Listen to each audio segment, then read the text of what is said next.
Welcome sa DIRS 2.0. Fresh at nagbabagang happenings ba ang hanap mo? Mga padabarkads man yan o mga trending topics? Pues, sagutan natin yan.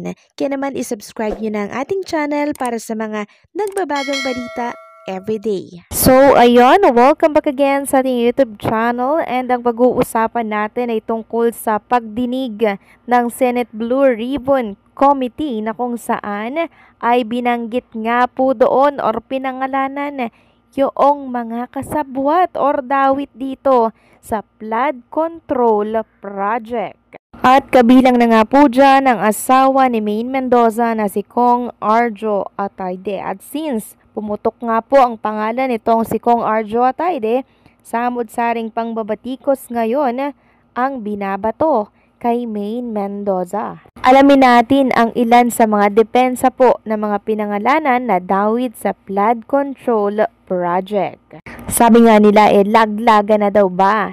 So kanina sa pagdinig po ng Senate Blue Ribbon Committee, binanggit po ni na Pacifico Curly Discaya at Sara Discaya ang ilang kongresista na umano'y sangkot po sa anomalya sa flood control projects. Formal din pong binawi ng mag-asawa ang nauna nilang sinumpaang salaysay at inamin na napilitan silang maging bahagi ng maanumalyang transaksyon. Unang pinangalanan, Terence Calatrava, dating Undersecretary Office of the President Assistant for the Visayas. Rep. Roman Romulo ng Pasig. Rep. Jojo Ang, Uswag, Ilonggo Party List.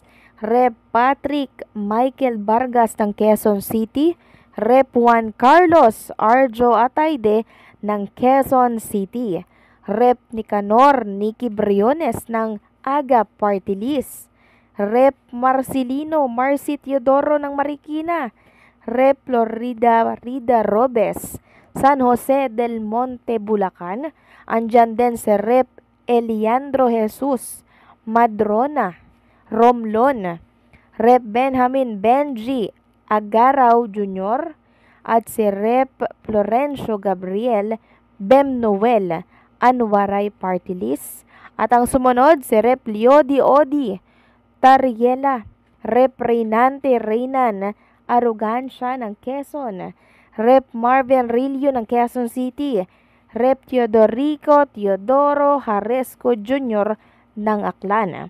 At ang sumunod, Rep. Antonieta Yodela Zamboanga Sibugay at Rep. din Asistillo ng Caloocan. At ang panghuli, si Rep. Marivic Pilar ng Quezon City. So sila po yung mga pinangalanan sa pagdinig po ng Senate Blue Ribbon Committee. So laglaga na ba ito? And syempre, dumipensa po agad ang ilan sa mga pinangalanan. Andyan si Arjo Atayde, PM Vargas, Roman Romulo, deny Discaya allegation. Mariing pinabulaanan ng ilang kongresistang pinangalanan ni na Curly at Sara Discaya ang aligasyong tumanggap sila ng porsyento mula sa flood control projects ng Department of Public Works and Highway or DPWH sa mga distritong kanilang sinasakupan. Ginawa ng mga Discaya ang pagbubulgar sa Senate Blue Ribbon Committee Inquiry na kasalukuyang nagaganap nitong Lunes, September 8, 2025. Ilang sandali matapos idawit ng mga Discaya ang kanilang mga pangalan, naglabas ng kanya-kanyang official statement sina Quezon City 1st District Representative Arjo Atayde, Quezon City 5th District Representative Patrick Michael PM Vargas at Pasig City Representative Roman Romulo. So ito po ang pahayag ni Arjo Atayde. Politician na si Arjo Atayde sa pamamagitan po ng Instagram post I categorically deny the allegation daw that I benefited from any contractor. I have never dealt with them. Hindi totoo ang mga akusasyon na ito. I have never used my position for personal gain and I never will. So yan po yung kanyang naging statement sa kanyang Instagram story. So hindi lamang si Arjo ang idinidiin sa joint statement ng mag-asawang Curly at Sara dahil inakusahan din nila ng panggigipit si Art Atayde, ang ama ng aktor-politician. So may panggigipit pa daw po na naganap mula ito sa write-ups ng PEP Philippines. Sabi pa dito, Kay PM Vargas naman, gaya ni Arjo Atayde, dadaanin ni Congressman PM Vargas sa legal na paraan ang paghahanap ng hustisya tungkol sa di umano'y salat sa katotohanang paratang ng mga diskaya laban sa kanya. 100% not true. Ano kaya ang motibo nila? Reaksyon ng nakababatang kapatid ng aktor at Quezon City Councilor na si Alfred Vargas. Walang project ang mga diskaya sa district namin kailanman, zero. This is confirmed and certified. I will file a case against them for this blatant lie. My track record speaks for itself.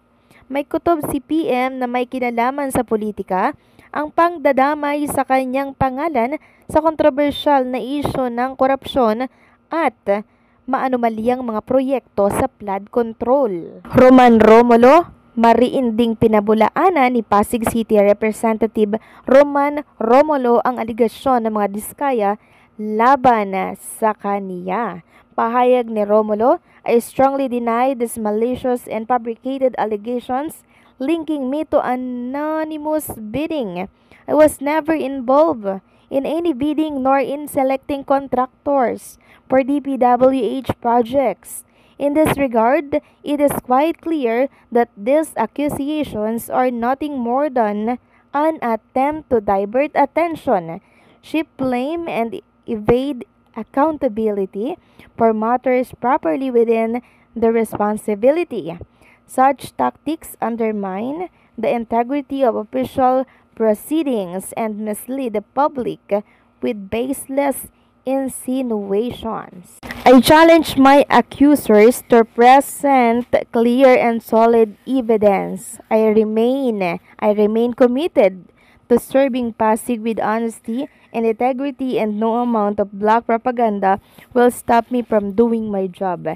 Si Romulo ay kaalyado po ni Pasig City Mayor Vico Soto, isa sa mga unang nagsiwalat sa mga anomalya sa construction companies na pagmamay-ari ng mga diskaya. So, ito po yung depensa ng ilan sa mga pinangalanan kanina sa pagdinig po ng Senate Blue Ribbon Committee, and maging si Maine Mendoza po ay nadadamay na din sa pambabatikos dahil sa pinupukol sa kanyang asawa na si Kong Arjo Atayde. At since dininay na nga po, wala na mga aamin ng mga kasalanan nila, kaya sabi nga ng isang netizen, of course, when it comes to allegations, especially in politics and corruption, it's natural for anyone to deny. But the best way to clear your name is to show proof that you are not guilty based on the accusations. There are even signed vouchers showing a receipt. So for now, unless proven otherwise, doubt will remain. So anong masasabi nyo dito? Please comment down below.